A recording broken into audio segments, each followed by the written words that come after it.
How we doing, guys?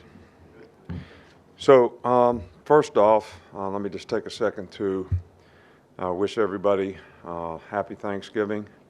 I know this is a great time of the year to have gratitude and give thanks for all the things that we have. I know we all spend a lot of time thinking about the things that we want and maybe not appreciating the things that we have, relationships and all the other things in the world that we worked hard to try to accomplish. So hopefully everybody has an opportunity to do that and has a very enjoyable and happy Thanksgiving.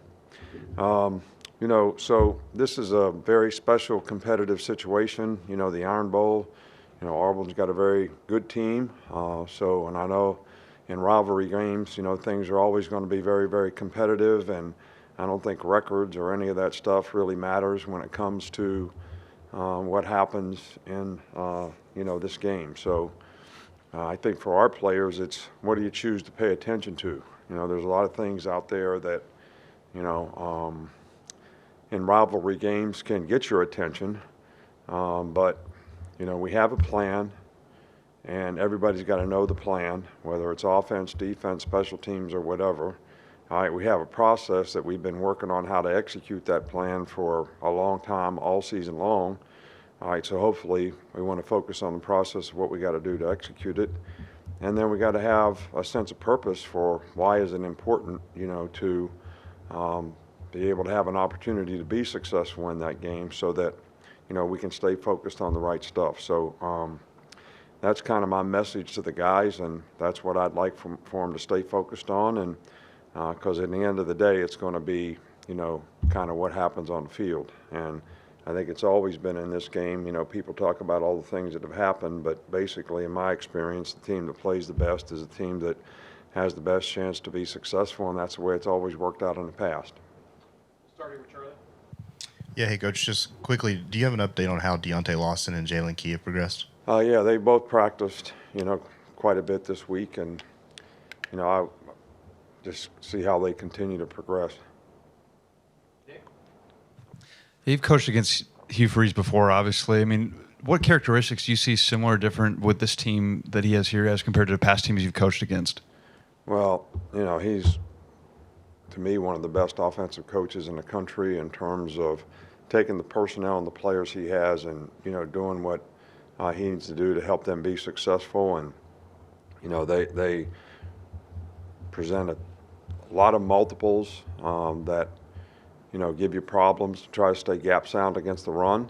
And, they've done a good job all year with it. So, our players are going to have to be zeroed in on making the adjustments that we need to make. And I'm sure we'll probably see something different in the game than what we practice. So,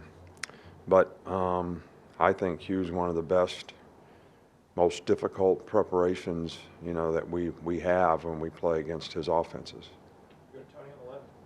What have you seen from Auburn running back Jaquez Hunter, and what is it the key to stopping a running back like that? Well, first of all, it's a little bit of what I just said about staying in the right places and adjusting correctly to the formations and motions and adjustments and unbalanced and, all that kind of stuff. But this guy runs hard. He's physical. He's hard to tackle. Good tackling is really important, to playing good defense anytime. So being gap sound, everybody doing their job, playing discipline, responsibility football, and doing a good job of tackling, but getting more than one guy to the ball so we can clean up the tackles and not let this guy get yards after contact. Finish up here with Ryan. Coach, with Thanksgiving tomorrow, what is the logistical thing that you guys do? Is it like a 2-hour radius you let guys go? How does that work? And obviously you'll be eating Thanksgiving. What's the go-to meal for you? What do you go for? Well, if we move everything up an hour tomorrow so that the players that live in a 2-hour radius, will be done at 4:30-ish, and they got a chance to go home and have Thanksgiving with their family, take other players if they want. The coaches, including Ms. Terry and I, have players who don't have a place to go. We have them over to our house. So I think we have about 15 players to our house to join our family for Thanksgiving. And then, we come back.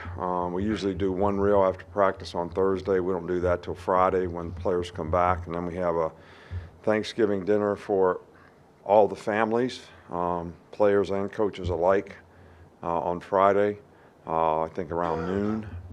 And then, you know, at 1 o'clock, you know, we start the process of meetings and walkthroughs and things that we would normally have on Friday, and get ready to travel and get ready to roll. So that's kind of the adjustments that we make relative to Thanksgiving.